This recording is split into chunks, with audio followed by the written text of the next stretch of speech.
할렐루야. 사랑하고 축복합니다.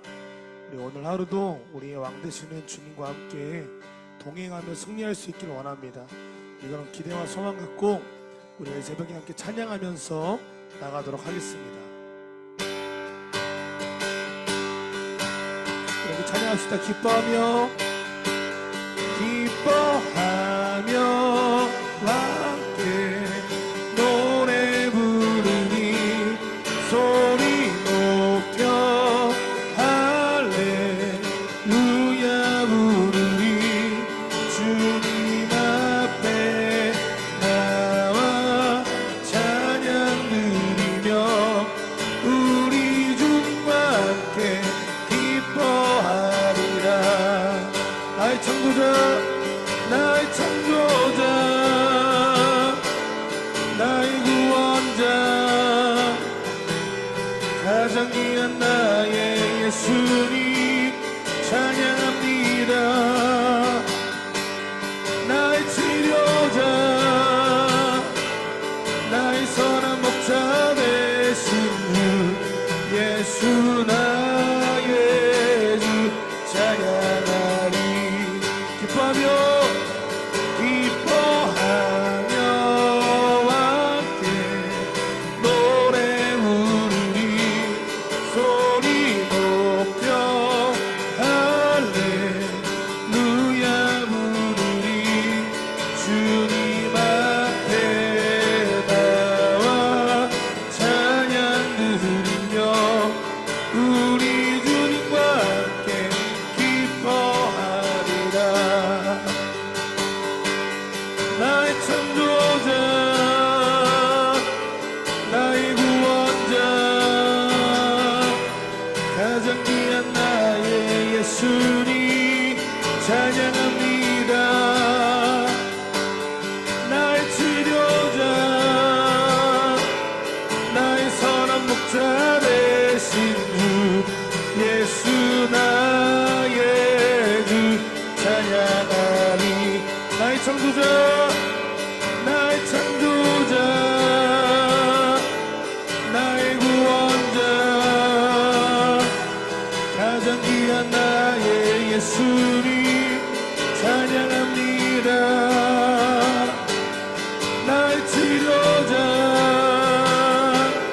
나의 선한 목자 되신 주 예수 나의 주 찬양합니다. 여러분 노래합시다. 주님은 나의 창조자 나의 창조자 나의 구원자 가장 귀한 나의 예수님 찬양합니다. 나의 치료자 나의 선한 목자 되신 주 예수 나의 주 찬양하리. 예수 나의 주 예수 나의 주 찬양하리. 예수 나의 주 예수 나의 주 찬양하리. 아멘. 우리의 창조주 되시고 구원자 되시는 주님께 모든 영광의 박수 올려드리십시다.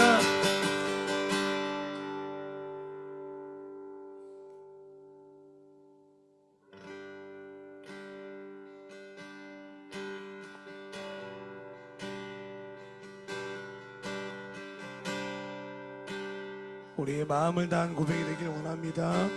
주님만이 왕이십니다. 주님만이 왕이시이다.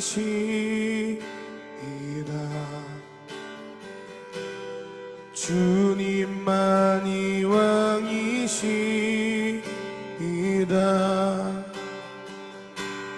주님만이 왕이시이다. 주님만이 왕이시이다.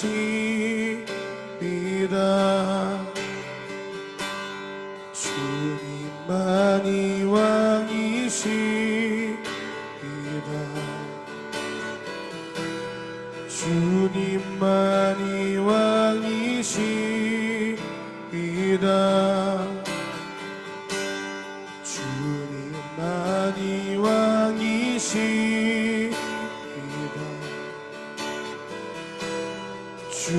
주님만이 왕이시다. 이곳에 이곳에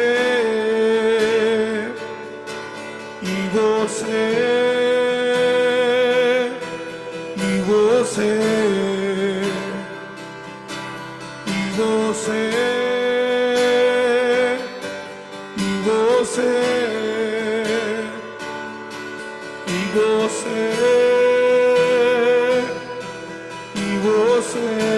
이곳에 이곳에 이곳에 지금 이 시간 이곳에 이곳에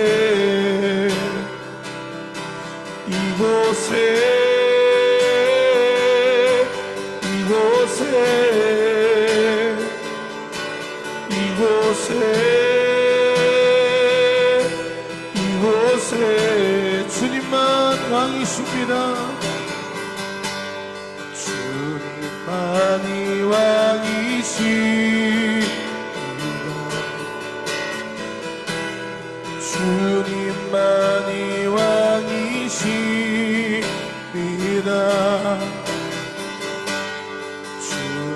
주님만이 왕이십니다. 주님만이 왕. 우리 이번에는 내 삶에 고백합시다. 내 삶에 내 삶에 내 삶에 내 삶에 내 삶에 내 삶에 오직 주님만 내 삶에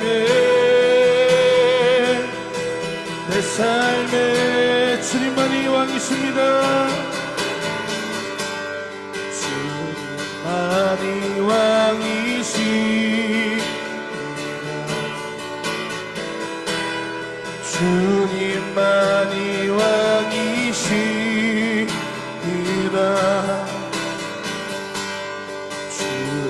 주님만이 왕이십니다.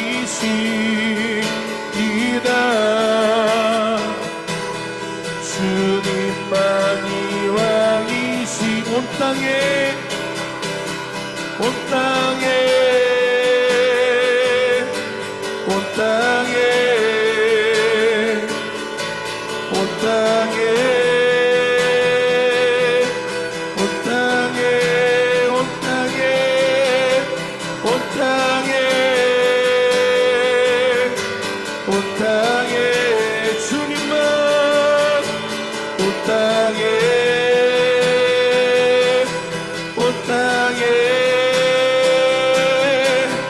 모든 이름 위에 뛰어나신 이름 왕의 왕의 주께 엎드려 경배해 모든 이름 위에 뛰어나신 이름 땅의 왕의 주께 엎드려 모든 이름 위에 모든 이름 위에 뛰어나신 이름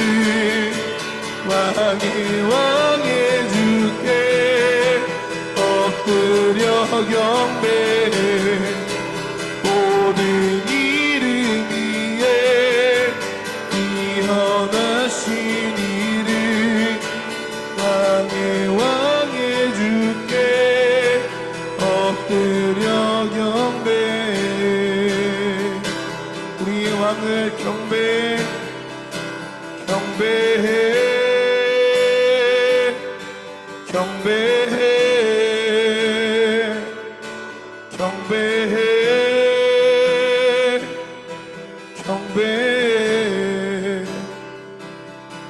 경배해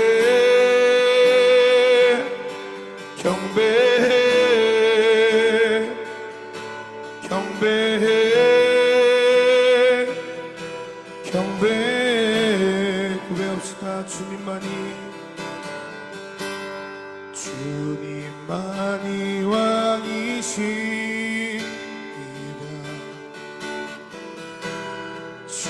주님만이 왕이시이다.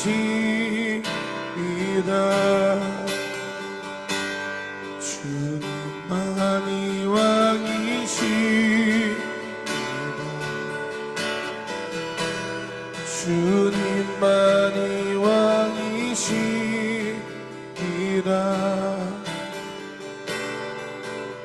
아멘. 우리 함께 기도합시다. 우리 기도하실 때에 우리의 삶과 또 이곳 가운데도 물론이고 이 열방의 왕 되시는 주님, 주님께서 다스리시고 통치하시는 그 나라를 내가 사모합니다. 주님, 이 새벽의 시간 가운데에 내가 주님을 더 믿음으로 바라볼 수 있도록 인도하여 주시고, 특별히 마지막 때에 성도로서 제자로서 내가 살아갈 수 있도록 인도하여 주시옵소서. 말씀 전해주시는 목사님 주님 손에 올려드리면서 우리 함께 주님의 이름 부르주고 기도하겠습니다. 주여, 주여, 주여. 하나님 아버지 감사합니다. 주님, 우리가 이 시간 주님의 나라와 그 뜻을 구함으로 또 주님을 더 사랑하길 원함으로 주님의 왕되심을 인정하면서 우리가 이 새벽의 자리 가운데 나왔습니다. 주여, 이 새벽에 인자하여 주시고 하늘의 은혜로 우리를 채워주시옵소서.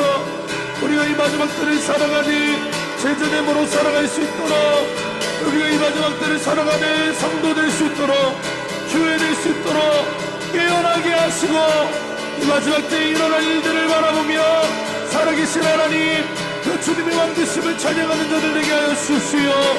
특별히 이 시간 하나님의 말씀 듣습니다.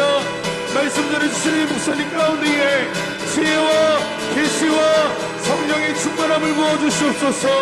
그리하여서 주님, 오늘 우리의 모든 삶 가운데 이 성령의 충만함과 하나님의 왕되심이 인정되어지고 나아가는 모든 곳마다 이것들이 선포되어지고 나아가는 이 모든 곳마다 이 은혜가 누려지게 하여 주시옵소서. 그렇게 가신 주님을 찬양합니다. 하나님 감사합니다. 오늘도 우리가 왕되신 주님 앞에 나아갑니다. 주님의 이름을 찬양하고 주님의 말씀 듣기 원합니다. 하나님, 오늘도 우리에게 말씀하시고 그 말씀 안에서 하나님 시대를 분별하며 아버지 하나님 주님의 뜻 가운데 살아가는 복된 교회와 성도들 되게 하여 주시옵소서. 오늘 하루도 주님과 함께 승리하는 복된 하루가 되게 하여 주시옵소서. 주님 함께 하시고 인도하실 줄 믿사오며 예수님의 이름으로 기도했습니다. 하나님 말씀 요한계시록 17장 말씀입니다. 계시록 17장 5절부터 18절까지 말씀입니다. 계시록 17장 5절에서 18절까지 한 절 한 절씩 교독하시겠습니다. 그의 이마의 이름은 기록되었으니 비밀이라, 큰 바벨론이라, 땅의 음녀들과 가증한 것들의 어미라 하였더라. 또 내가 보매 이 여자가 성도들의 피와 예수의 증인들의 피에 취한지라. 내가 그 여자를 보고 놀랍게 여기고 크게 놀랍게 여기니, 천사가 이르되 왜 놀랍게 여기느냐? 내가 여자와 그가 탄 7머리와 10뿔 가진 짐승의 비밀을 내게 이르리라. 내가 본 짐승은 전에 있었다가 지금은 없으나 장차 무정행으로부터 올라와 멸망으로 들어갈 자니, 땅에 사는 자들로서 장세 이후로 그 이름이 생명책에 기록되지 못한 자들이 이전에 있었다가 지금은 없으나 장차 나올 짐승을 보고 놀랍게 여기니라. 지혜 있는 뜻이 여기 있으니 그 7머리는 여자가 앉은 7산이요. 또 7왕이라, 5은 망하였고 하나는 있고 다른 하나는 아직 이르지 아니하였으나 이르면 반드시 잠시 동안 머무르리라. 전에 있었다가 지금 없어진 짐승은 8째 왕이니 7 중에 속한 자라. 그가 멸망으로 들어가리라. 내가 보던 10뿔은 10왕이니 아직 나라를 얻지 못하였으나 다만 짐승과 더불어 임금처럼 한동안 권세를 받으리라. 그들이 한 뜻을 가지고 자기의 능력과 권세를 짐승에게 주더라. 그들이 어린 양과 더불어 싸우려니와 어린 양은 만주의 주시요 만왕의 왕이시므로 그들을 이기실 터이요. 또 그와 함께 있는 자들 곧 부르심을 받고 택하심을 받은 진실한 자들도 이기리로다. 또 천사가 내게 말하되 내가 본 바 음녀가 앉아 있는 물은 백성과 무리와 열국과 방언들이라. 내가 본 바 이 열불과 짐승은 음녀를 미워하여 망하게 하고 벌거벗게 하고 그의 살을 먹고 불로 아주 사르리라. 이는 하나님이 자기 뜻대로 할 마음을 그들에게 주사 한 뜻을 이루게 하시고 그들의 나라를 그 짐승에게 주게 하시되 하나님의 말씀이 응하기까지 하심이라. 또 내가 본 그 여자는 땅의 왕들을 다스리는 큰 성이라 하더라. 아멘. 아멘. 축복합니다. 아멘. 오늘도 말씀 안에서 승리하는 복된 하늘교회 모든 성도님들 될 수 있기를 축복합니다. 오늘도 계시의 말씀을 통해 이 마지막 때를 분별하며 나아가는 복된 하루가 될 수 있기를 축복합니다. 자, 어제 이어서 요한계시록 17장의 말씀 5절부터 18절까지 말씀 같이 보기 원합니다.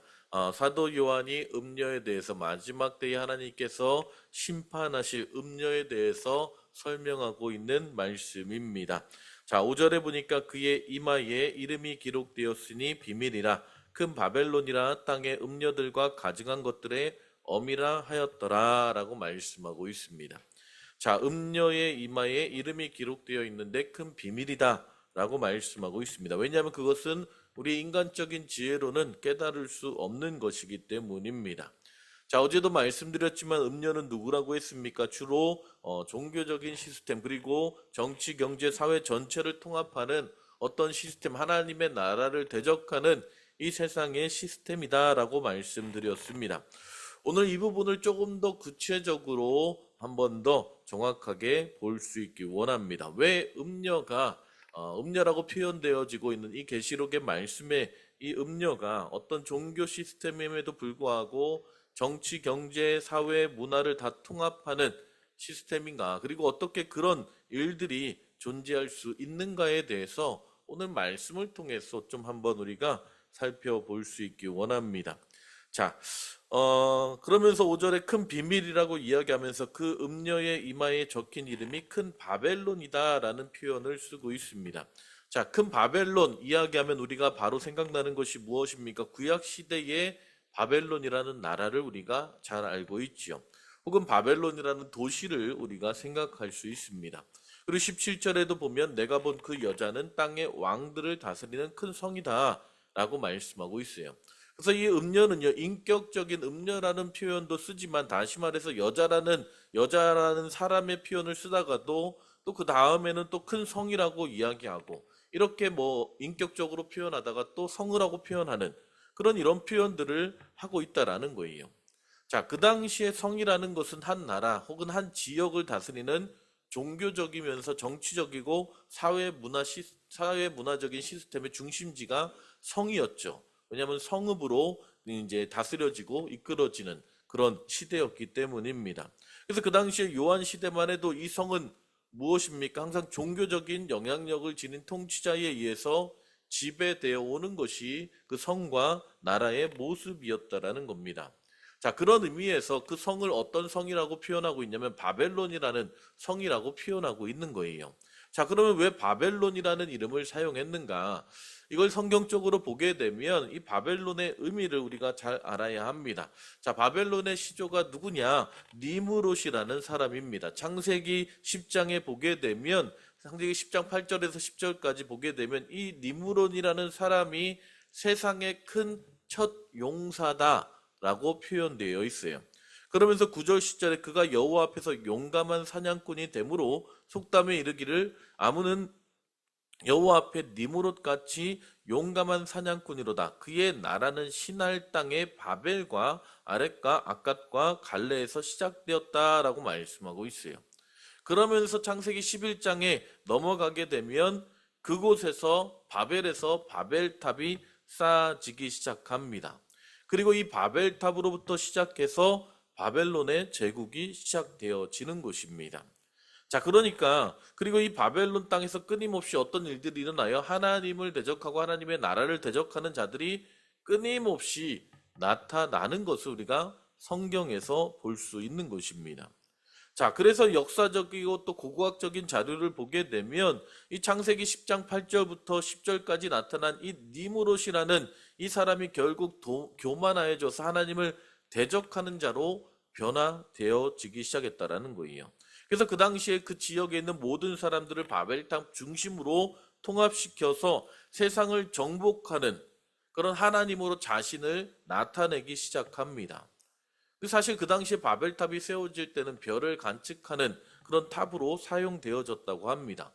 왜 별을 관측했을까요? 옛날 고대 시대에는 왜 별을 관측했습니까? 우주를 연구하기 위해서가 아니라 점성술을 통해서 뭔가 세상의 통치자들의 미래의 예언을 주기 위해서 별을 관측하는 일들을 했지요. 그래서 그 당시에 바벨탑을 쌓았다는 것은 이 바벨탑을 통해서 하늘의 비밀을 알고 자신이 하나님처럼 세상에 나타나게 하기 위해서 이 바벨탑을 쌓았다라는 거예요. 사실 이 악한 영들은요, 끊임없이 항상 이런 식으로 역사적으로 정치적인 지도자 뒤에 서서 그들을 조종해 왔다라는 것입니다. 짐승을 타고 있었다라는 표현을 하고 있는 것입니다. 그래서 이 바벨탑을 통해서 영적으로 영향력을 주는 이 이방 제사장들은 붉은 옷을 입고 아름다운 보석으로 치장하고 왕과 같은 권세를 누렸다라고 이제 역사학적으로 찾을 수 있습니다. 그러니까 이 바벨탑이 상징하는 것은 그 당시의 종교적인 시스템이면서 그때 그 당시를 통치하던 정치적인 시스템으로 이 세상이 어떻게 통치되어지는가, 특별히 악한 영들이 이 세상을 어떻게 통치하는가를 보여주는 대표적인 모습이 바로 이 바벨탑이라는 것입니다. 자, 그럼 니무롯은 어떻게 이런 일을 할 수 있었을까? 여기서 참 재미있는 신화가 시작이 되는데요. 니무롯은 자기 아내를 이제 신격화시켰습니다.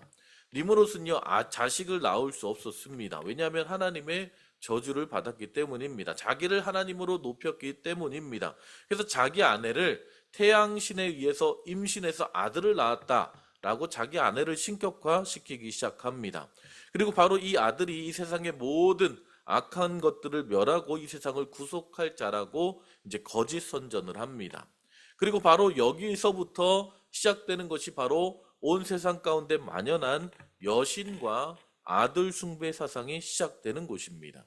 자, 다시 말해서 마귀가 이 니무롯을 통해서 하나님께서 하실 일들을 이제 흉내내는 거예요. 그로 말미암아 이 중동 지역의 지중해 연안 지역에 각 나라마다 지역마다 이 여신을 숭배하고 이 여신의 아들을 숭배하는 사상이 끊임없이 나타나는 것을 보게 됩니다. 그래서 마치 가톨릭에서 마리아를 하나님처럼 섬기고 하나님 어머니라고 표현하기까지 나오는 것은 그 모든 사상이 어디로부터 오는지를 우리가 잘 알아야 되는 것입니다. 심지어 이스라엘 민족들도 이런 신화를 본받아서 태안신을 섬기고 그 여신을 섬기고 그 여신의 아들신을 섬김으로 말미암아 하나님의 진노를 받게 되는 그런 심판의 메시지도 구약에 기록되어 있지요. 그래서 이 스토리가 이 바벨론 때부터 시작된 이 신화가 각 나라마다 계속해서 어떤 우상으로 나타나고 숭배 사상이 되어지는 것입니다. 그래서 아라시아에 가게 되면 이슈타르와 타무즈라는 이름으로 나타나게 되고요. 이집트에서는 이시스와 오시리스라는 이름으로 나타나고 각 나라 그 지역의 중동 지역과 그런 그리스에서는 아프로디테 그리고 에로스라는 이름으로 그들이 나타나기도 하고요. 로마에서는 비너스와 큐피트라는 이름으로 계속해서 동일한 사상으로 악한 영들은 이 세상을 움직이고 다스리고 했다라는 거예요. 두 이름으로 숭배를 받기 시작하는 것입니다. 그래서 모두가 여신과 그 아들의 신을 섬기는 그 이야기로부터 시작되는 모든 우상 숭배가 바로 이 바벨론으로부터 시작되었다라는 거예요. 그래서 각 나라마다 민족마다 흘러가면서 이름만 다르게 변화되었지만 똑같이 여자신과 그리고 아들신을 숭배하는 모습으로 나타났다라는 것입니다.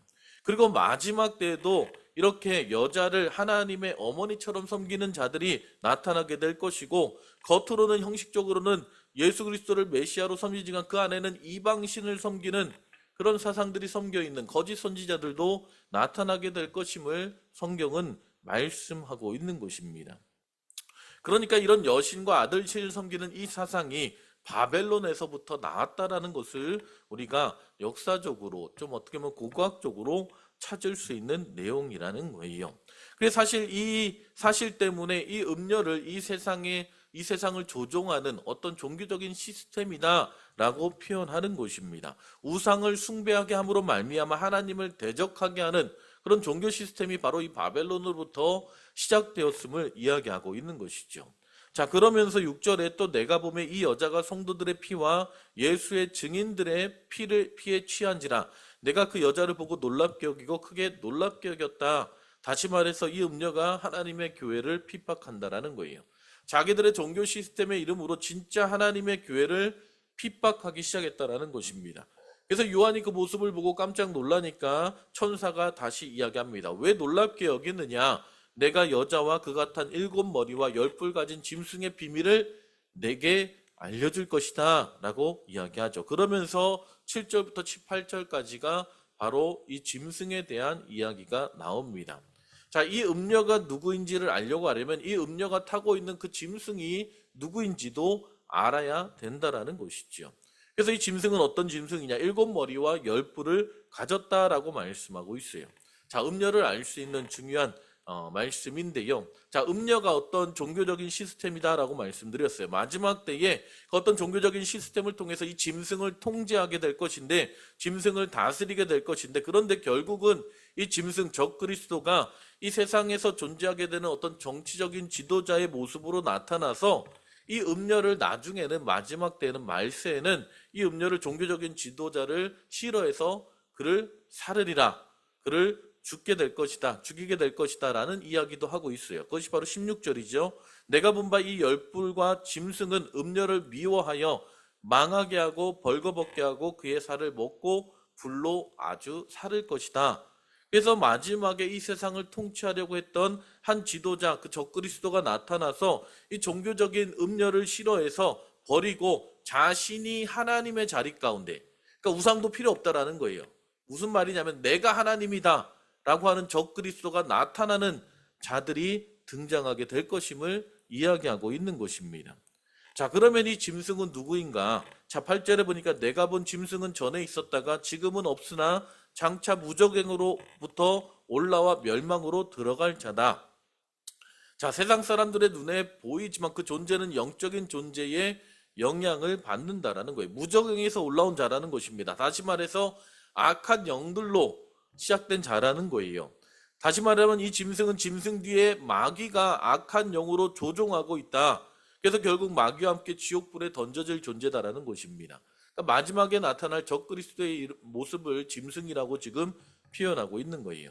자, 그러면서 땅에 사는 자들로 창세 이후로 그 이름을 생명책에 기록되지 못한 자들이 이전에 있었다가 지금은 없으나 장차 나올 짐승을 보고 놀랍게 여기리라. 자, 다시 말해서 성령으로 거듭나지 않은 사람들은 이 짐승을 보고 놀랍게 여긴다라는 거예요. 왜냐하면 굉장히 강하고 굉장히 지혜로워 보이고 뭔가 마치 세상의 평화를 가져다줄 그런 어떤 지도자처럼 보인다라는 것입니다. 그래서 거듭나지 않은 자들은 이 짐승을 보고 경배하기 시작합니다. 마치 짐승이 메시아인 것처럼 사람들이 따를 것이다 라고 이야기하는 거예요. 그리고 짐승이 만든 우상을 경배하라고 하면 다 거기에 나아가서 경배하고 그를 신으로 이제 어떻게 보면 적그리스도로 그를 따르게 되는 일들이 일어나게 될 것이다라는 것입니다. 하지만 그때에 영적으로 거듭난 자들은 즉시 그 짐승이 누구인지를 알게 될 것입니다. 왜요? 성경은 그것을 분명히 말씀하고 있기 때문입니다. 자, 그러면서 이 짐승에 대해서 설명하고 있는데 나중에 10뿔에 대해서도 이야기하고 있죠. 9절에서 11절 말씀 우리가 다 함께 한번 볼까요? 9절에 11절 말씀 시작. 지혜 있는 뜻이 여기 있으니 그 7머리는 여자가 앉은 7산이요 또 7왕이라 5은 망하였고 하나는 있고 다른 하나는 아직 이르지 아니하였으나 이르면 반드시 잠시 동안 머무르리라. 전에 있었다가 지금 없어진 짐승은 8째 왕이니 7 중에 속한 자라. 그가 멸망으로 들어가리라. 참 아멘. 쉽지 않은 말씀인데요. 이것을 조금 역사적으로 성경의 역사적으로 좀 볼 필요가 있는데, 자, 7머리는 여자가 앉은 7산이다. 이 말이 사도 요한이 이 편지를 쓸 때에는 이 말씀이 지금 우리가 보면은 이게 무슨 말이야 도대체 7머리는 여자가 앉은 7산이다라고 표현하는 것 자체가 이해가 되지 않는 말씀이잖아요. 그런데 이 편지를 쓸 당시에 그 편지를 읽었던 모든 사람들은 이것이 어떤 의미인지를 알 수 있었다라는 거예요. 자, 무슨 말이냐면 여자가 앉은 7산이다. 그리고 이 여자는 땅의 왕들을 다스리는 큰 성이다. 라고 이야기하고 있습니다. 이 말씀이 어떤 말씀이냐면 그 당시에는 로마를 상징하는 이야기라는 것입니다. 자, 왜냐하면 로마는 7개 언덕 위에 세워진 도시가 바로 로마지요. 네, 로마의 역사를 찾아보시면 그런 이야기를 보실 수 있습니다. 그리고 어떤 사람들이 이야기하기에는 조금 더 현대적으로 해석하는 사람들은 뭐 바로 가톨릭의 중심지인 바티칸이 바로 7개 산 위에 앉아 있는 그런 도시다라고 이야기하는 사람들도 있지만 어찌든지 그 당시에 사도 요한의 편지를 읽었던 사람들은 바로 사도 요한이 이야기하고 있는 음녀가 로마구나. 이 세상의 시스템을 가지고 악한 영이 움직이고 있는 나라가 바로 그 로마구나. 그 바벨론이 로마를 뜻하는 것이구나라는 것을 알아차렸다라는 거예요. 그리고 역사를 통해서 우리가 계속 볼 수 있는 것은 이 바벨론의 역할을 하는 나라들은 계속해서 나타났다라는 거예요. 그래서 성경에서 보게 되면 성경에서 나타나는 나라들로 보게 되면 지중해 연안에 그 첫 번째가 아수르로 나타나고요. 그 다음에 이집트, 애굽도 있고요. 바벨론도 있고요. 또 알렉산더 대왕을 중심으로 한 헬라 제국도 있고요. 그리고 여섯 번째가 로마 제국, 다섯 번째, 여섯 번째가 로마 제국이라는 거예요. 그 10절에서 말하는 다섯은 망하였고, 이 말은 애굽과 아수르와 바벨론과 또 페르시아, 헬라 제국은 이제 망했다라는 것입니다.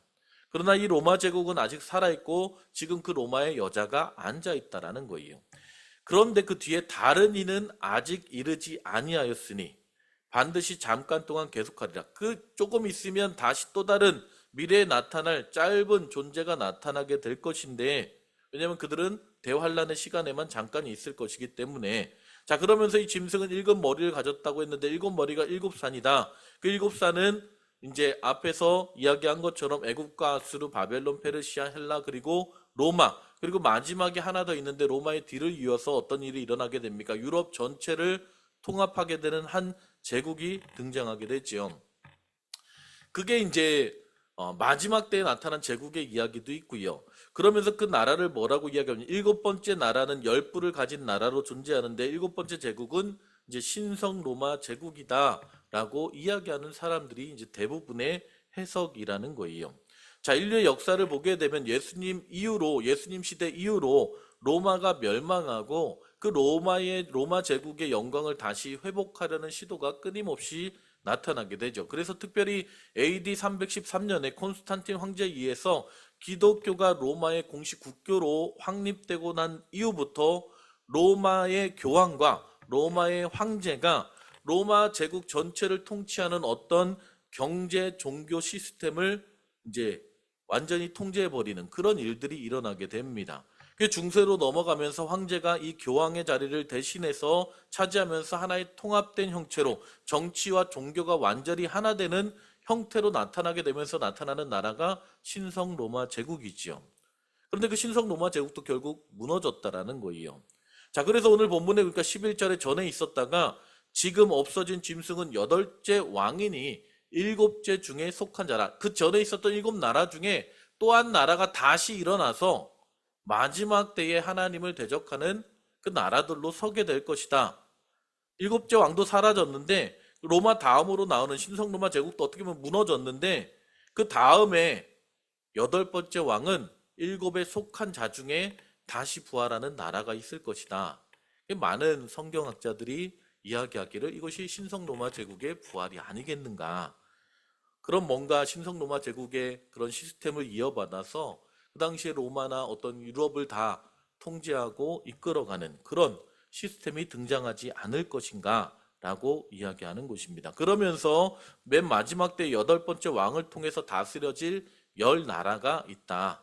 자, 12절에 보니까 아직 나라를 얻지 못하였지만 사도 요한의 시대가 아직 나라가 되지 못했지만 짐승으로 더불어 임금처럼 권세를 이 시 동안에 받으리라. 잠깐 받게 된다라는 거예요. 10뿔들의 왕들이 자신의 권세를 다 이 짐승에게 넘겨주어서 통치하게 될 것이다 라고 말씀하고 있습니다. 그래서 지금 이 상황을 통해서 현대적으로 많은 이제 현대 신학자들은 이게 맞으면 어떻게 보면은 참 지금 유럽의 상황과 비슷해 보이잖아요. 이런 거는 그냥 듣고 지나가셔도 돼요. 성경에 어떻게 나타날지 모르지만. 그래서 많은 좀 진보적인 성경학자들은 이유를 잘 봐야 된다라고 이야기하는 사람들도 있어요. 실제적으로. 뭐 EU 회원국이 10개국이 넘지만 결국 각자의 나라들로 존재하면서 그 모든 힘을 통합된 한 사람에게 몰아주기 시작하면 어떤 그런 일들이 일어나지 않을까라고 이야기하는 사람들도 있습니다. 자, 중요한 것은 그게 뭐 맞다 안 맞다를 떠나서 우리가 이 마지막 때의 이 세상의 시스템, 또 하나님께서 이뤄가시는 마지막 때의 이 음료의 시스템의 모습을 잘 알 수 있어야 된다는 거예요. 그래서 마지막 때 이것이 어떤 모습으로 나타날지 모르지만, 그래서 한국교회가 뭐 WCC나 그런 종교통합이나 그런 이야기들이 자꾸 나올 때마다 민감하게 반응하고 대처할 수밖에 없는 이유가 성경에 다 기록되어 있는 그런 말씀의 내용들 때문이라는 것입니다. 그래서 우리가 이런 계시록의 말씀을 잘 알고 분별하는 것이 너무나 중요하다라는 것이죠. 자, 그러면서 14절부터 18절까지 보니까 이 짐승과 열왕들이 어린 양과 더불어 싸운다라는 것은 바로 하나님을 대적하는 것이죠. 그러나 결론은 무엇입니까? 어린 양이 그들을 이기실 것이다 라고 말씀하고 있어요. 자, 놀라운 사실은 열불과 짐승의 정치적인 마지막 때에 세상을 통치하려고 하는 그 적그리스도가 나타나서 이제 적그리스도 함께한 왕들이 그 음녀를 미워해서 망하게 하고 벌거벗게 하고 그 살을 먹고 불로 사른다라고 말씀하고 있어요.